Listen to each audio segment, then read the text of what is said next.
Welcome back, everybody. Thanks for tuning in. I've got some loose boxes to open today. I'm in the mood. They're 4 different sets as well, so this will be fun. I just thought I'd do a quick... I mean, it'll be as quick as it takes me to open 4 boxes, but quick update after Singapore. I got back yesterday evening. Hope you don't mind the music in the back. I don't know what this playlist is. We're going to find out together. But thanks for 3,600 subs. We hit that while in Singapore. I think the judge packs maybe got us a bit of attention. But thank you for subscribing. And welcome if you're new. The Singapore trip was amazing. Had a lot of fun. The highlight was probably getting to stream the judge pack opening. So, give you a little bit of insight on that. I really wanted to do an opening, naturally. More because I wanted the hit rates to end up being like a public data point, although it ended up not being a great one because of how the variance worked with the 18 packs that I did open. But it turned out there were a bunch of people in the room trying to also get their hands on judge packs. And it turned into a bit of a bidding war.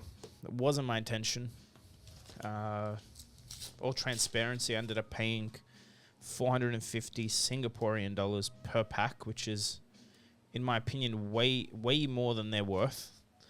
I'm not trying to influence market. I'm not really buying. I'll probably buy them at local events in Australia. But anyway, I feel like I overpaid. But again, I really wanted to get that data point, get a cool video up for people. Turned it out that was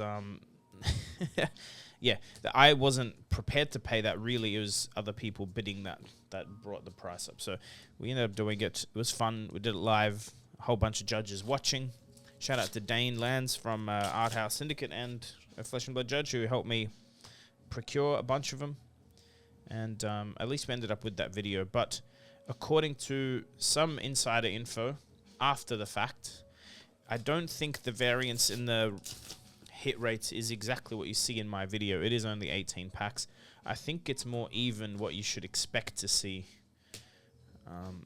As in between all 6 of the cards. I don't think any particular one is rarer than the others. I think it just played out that way. It's just my luck that I got what I got. But most of the pummels sold. A whole bunch of the Therion sold.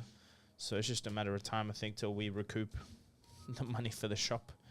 Speaking of the shop, put a whole bunch of cold foil promos from the Calling prize wall. Put a whole bunch of playmats from the event.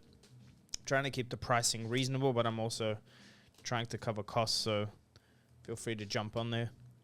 Speaking of the single shop, if you're a member, you would have received a $10 discount code this week to use on orders on the shop. If you're not a member, that pretty much pays for your membership for 2 or 3 months, depending on where you are. And we do that quite often. I am going to do it more often as soon as we migrate the site to a new server. So becoming a member, you click join below. If you're on a Apple device, you'll have to do that on inside a Chrome browser or somewhere there's not the Apple Store, because you can't become a member on YouTube through the Apple Store. It's $3 a month or $2 USD. It's more or less a tip jar, but I try my best to give back the value of the membership through the shop. More highlights from Singapore. Was that just meeting people as always. The single shop is obviously quite active in the Asia Pacific region. So I met a whole bunch of customers and channel fans there that I wouldn't normally run into. Got to hang out with the 1-2 Juice crew. They're hilarious. We couldn't stop laughing when we ran into each other. I did also judge the cosplay contest. Shout out to the winner, as Genius. She did a great job. Wasn't my personal first pick. I was really impressed by the Scar for a Scar / Ira cosplayer. I think that was what my vote for first, but we did a, oh, look at that, double hypothermia. We did a democratic system and Genus was first. But even the LSS staff at the event, Trevor and Newsom, were like, this is crazy good quality, better than we could have expected. And I think they're sending all the cosplayers a new special promo that I don't think we've seen yet. That's what I understood. So hopefully everyone gets something cool. But there has to be a winner. Actually, it's kind of the worst part about judging that. I felt really bad because you're essentially picking more losers than winners. Not the best feeling in the world, because you can tell people had a lot of passion, put a lot of work in, a lot of effort. We had let me try and remember everyone. We had a Viserai, a Dash, a Data Doll, and Genus, Scar for a Scar, Final Spring Tunic. I think that's everyone. I don't think I'm missing anything. Very, very high quality, very cool. Even the Dash was like a simplistic version of Dash, because if you've seen the Dash that won at Worlds in the mechanoid suit, you know. Sorry, not Worlds, the last Pro Tour. I think she also won at Worlds. Or no, Carolina won at Worlds. Either way, the massive, the dedicated with the smoke coming out of the gun Dash cosplayer. This cosplay was much more simple, but she really hit the mark, that hit the poses. It was really, really cool to see. I tried to get around the event and actually meet all the cosplayers before the judging, because my attention to detail off one glance is not great. But I couldn't find her because I think she was playing. But she changed and was in the contest. It was, again, everyone should have won something. I think they will get something sent in the mail by LSS. Also, let us know what you get if you watch this channel and you end up receiving something from LSS. It'd be cool. But yeah, Singapore was great. Very humid, but I have been to Singapore before a couple of times. So I booked my hotel just across the road from the venue. I literally could jaywalk and end up at the venue. So I avoided a bunch of the humidity. This is Toa Unlim, by the way. That worked out well because I could run back to the hotel and stick my head under a cold shower faucet when it was hot. It was great. Food was great. Got to hang out with a whole bunch of cool people. Shout out to Gary, who took me out for an Australian steak in Singapore. Had a good night with him. He's always been a friend from afar, and it was good to actually... I did see him at last Singapore calling, but didn't get to hang out like this one, so that was cool. Also got to meet a whole bunch of people from Perth. If you know the Australian geography, Perth is a long way away from Sydney. It's nearly the same distance to go to Singapore than it is to go to the western part of Australia. So, hung out with them. Met a whole bunch of people. I think one of them, shout out to BNet or Liam from We Make Best for top 8 Inc. Tog did terribly as he does when at these big events and disappointed me. But actually the Australians took out most of the top slots. I believe 5 or 4 were Australia and New Zealand, which was very cool to see. And bodes well for the Australian calling, which is coming. The rumor is it's just before Worlds. So we might get a whole bunch of people coming to the calling in Australia and then jumping on a plane to Worlds. But that's also why maybe we haven't had a date yet, is it's maybe waiting for Worlds to get announced as well. But I can imagine that soon, a little, let's touch on that. People that are getting salty about not hearing an announcement about Worlds. As far as I know, there's a whole bunch of LSS employees that are also really wanting to book tickets with family or take leave or whatever they want to do to go to Worlds if they're not actually getting flown by LSS. So it's one of those things that I don't think anyone at LSS is happy they don't have a date either. It's just... it's coming. Rainbow foil ragamuffins. We might sleeve this. I don't know if it's worth anything, but it is a playable. It's a playable common. Feels bad to get a Channel Lake.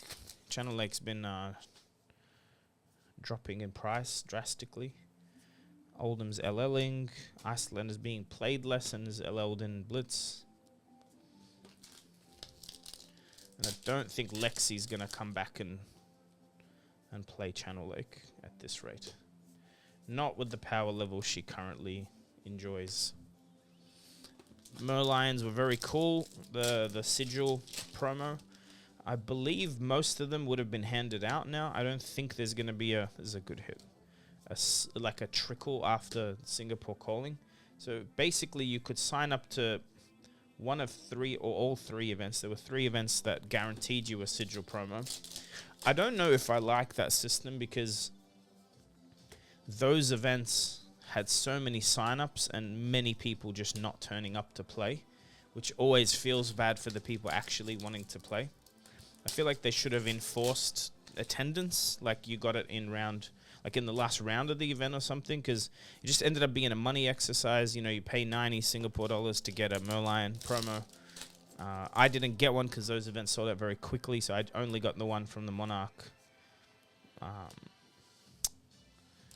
From the Defeat the Monarch event, the Monarch sealed event. That was fun though. I got to play 2 LSS employees, Chris Pierce and Newson. I beat one of them, but I didn't get a bounty, unfortunately, for my trouble. Because I didn't beat the one with the bounty. But it was a fun event. It's always fun seeing LSS employees getting their hands dirty. James, I think, went on a tear. I think he went 3-1. A friend of mine, Tom from Sydney, went 4-0 on Bolton. Was the only one in the room, so he actually got a prism, which I made sure I bought off him so I could take a good photo with a cold foil. I really wanted to see it without the sleeve on, you know. But yeah, overall great event, really well run. One feedback, maybe more of a question than feedback, so comment below what you think. There's 2 types of events in this scenario. Events that have the artists and the vendors in the same hall as the players, and events that don't. So I think New Zealand had the artists like downstairs and the side events downstairs, and then obviously talking about Singapore. Singapore also had the artists and vendors in a different section. I can tell you what the vendors would say about that, but I'm curious about you as a player. What do you think? Would you prefer one big hall with everyone in it? Or do you like having them split up? Monarch Unlim time. So I don't like the way this was. I would have preferred... I always forget my knife when I turn the camera on here. Yeah, I would have preferred having everything in one hall. I think there were also some complaints about external vendors, like store owners from Singapore, from Malaysia, vending in the hall out of their backpacks, while vendors that paid for stalls were sort of stuck in another room. Either way, though, I'm just curious what you guys think, what your preference is, if you have one. Alright, we haven't hit a legendary yet. Odds are out of 4 boxes, we get one. But we'll see. The last box I've left on purpose is WTR, so I mean, we might even hit a Fable there, which make me very, very happy. Monarch Unlim is so dark. For foiling, that is.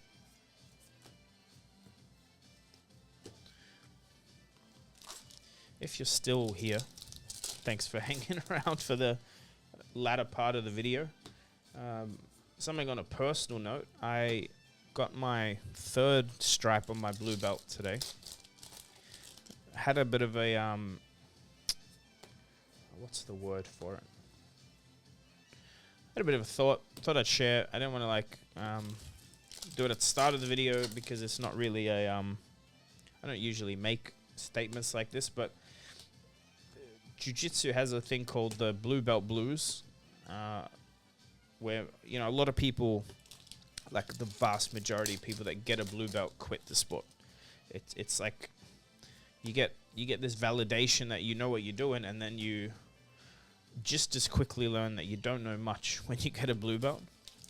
You know, you're still getting beaten by white belts. You're still learning a lot. You know, blue belt's just a one step on the way to, you know, being an expert or being good at the sport. But I call it a sport. It's a martial arts, but it's also a sport. Anyway, I think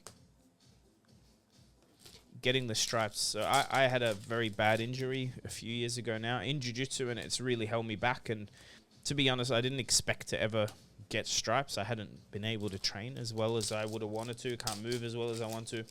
The last few weeks, few months, I've gotten 3 stripes, which puts me well on the way to get a purple belt, which I wasn't expecting to see. I guess my coaches have noticed my improvement, even though I haven't, and also I've just stuck at it. So it's just something that's worth saying. Don't quit. It goes for a lot of things. Maybe it goes for your FAB career. I think the difference between, in a lot of disciplines, people that succeed and people that don't is the ones that persevere. It's not always talent or skill or results. Our coach, one of our coaches he loves to say that he goes, most black belts are just the ones that didn't quit and kept coming back. A bit of stubbornness can get you places, but yeah, that's it. Just a little thing. I'm happy about it, but also it reminded me that not a huge legendary hit, but this is very cool nonetheless.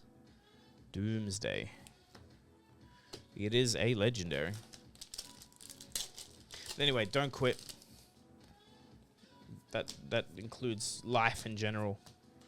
If things are getting you down, just keep going.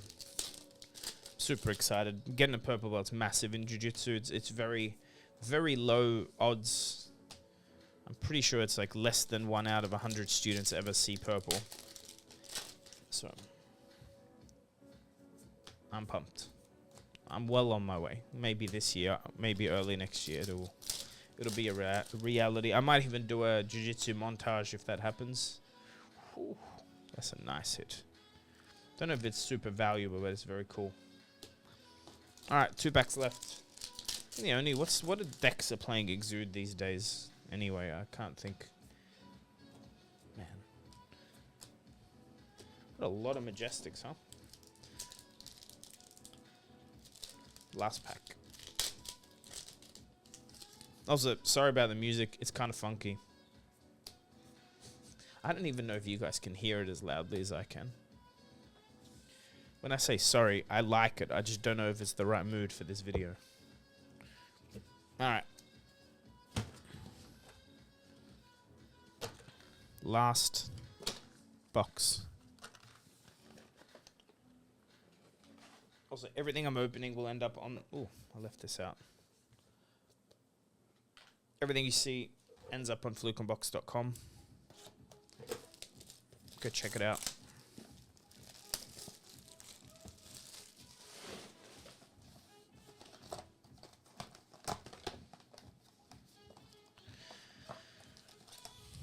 This is Japanese print, WTR. So, theoretically, high chances of good hits. Although I'd still prefer it was Belgian print. This just doesn't have drone, and a whole bunch of weird variants in Japanese packs means we've usually seen some cracked boxes in WTR Unlim. I was going to do a deck tech on my Dory deck for calling, but I didn't do that well. I haven't even talked about that. Avoiding that topic is why. I went 2-3 and dropped. I dropped to do some casting, actually. Ended up being day 2, though, and that was fun. First time ever. I cast Lionel's match into Z. I'm trying to remember how to pronounce his name, but his name starts with Z-I. it was really cool. It was Lexi into Azuri. But yeah, I faced 4 Lexis, 1 Viz. I didn't have fun, let me tell you. It was not fun. I'm not going to get too salty, but basically lost 2 matches into Lexi where we were both on 1, more or less. Or 1-2, things like that. And I went first every time, which is not great. But also just the power level, like when you're locked in with a Lexi, it used to be very winnable for me because I'm the one with a fucking weapon and they don't have a weapon. So it's easy for me, but with cards like Codex, and yes, they got to use their Codex from like a 1-card hand kind of thing. Anyway, it is what it is. It's not Codex. I'm not saying ban Codex. It's just, it feels like Outsiders went, obviously introduced very cool new heroes in Azuri and Riptide, both which I think are very balanced and bring a lot of good to the game and the meta. And then you have terrible hit. But then you have Lexi. Instead of Azalea getting the buffs that we were promised, it really feels like the buffs went to Lexi, if you know what I mean. So Azalea is obviously much more playable, but I think not as consistent, or maybe doesn't have the same good match up spread as Lexi does. But man, Lexi's just, it's too much. It's too much, especially because Lexi was already okay. But anyway, I'm not a game dev. I don't know what I'm talking about. I just feel like they overshot the mark with the Ranger stuff, especially the generic Ranger stuff. But I am also aware they can't just not print Ranger stuff. It's just sucks to see a deck command such a lead, But we'll see what the meta looks like. Dory's supposed to... What a pack. I just got to complain more. Look at that. Huge hit. This is like pretty much the rarity of a hard to find or with a price to boot. Like, craziness. Foil E-Strike in a loose box of all things. And it's the 3rd quite decent rainbow foil red pitch. But yeah, I guess it's maybe my lack of experience in card games. I'm going to preempt some of your comments and thoughts. I don't care if you've played Magic or other TCGs, and this is normal for card games. I don't care. I would never have played those games. I play FAB, and I'm drawn to FAB from, I mentioned this 1,000 times, the hero select screen. That your deck is like an RPG game. You start, you have gear, you have a hero, and you go from there. So when I play a hero that never sees that window, and I know they might buff it, but to wait 2 or 3 years of playing before your hero is meta, but then if your hero becomes meta, everyone plays it. So will definitely, if Dory ever becomes S tier, will diminish the fun I will ever have in the game anyway, because a whole bunch of other people will be playing Dory too. So it's not like... I feel like whatever they're doing with balancing, it needs to be more widespread, and quicker. So I don't like any triangle formats, and I definitely don't like formats where there's there's less than 5 decks that can really make it. I do believe the meta's doing okay because, if you look at the top 8 from just Singapore, it was fairly balanced. You had Dromai, Icelander, Azuri, Lexi, Oldham. So I guess it was healthy. But then when it's healthy, every time it's been healthy for the game, it hasn't been healthy for Dory, which I don't believe is healthy now for Dory. I wish I was a one of 5 of the best decks. You know what I mean? I wouldn't mind if it was the weakest, but it's kind of frustrating. I'm thinking of switching maybe for Nationals if I actually qualified, but we'll see. I'm not going to quit, don't worry. I've thought about it, but I'm not going to. We'll persevere. All right, thanks for watching. Please subscribe if you haven't, and become a member if you want a discount for the shop or to support the channel. And I will talk to you soon. Thank you.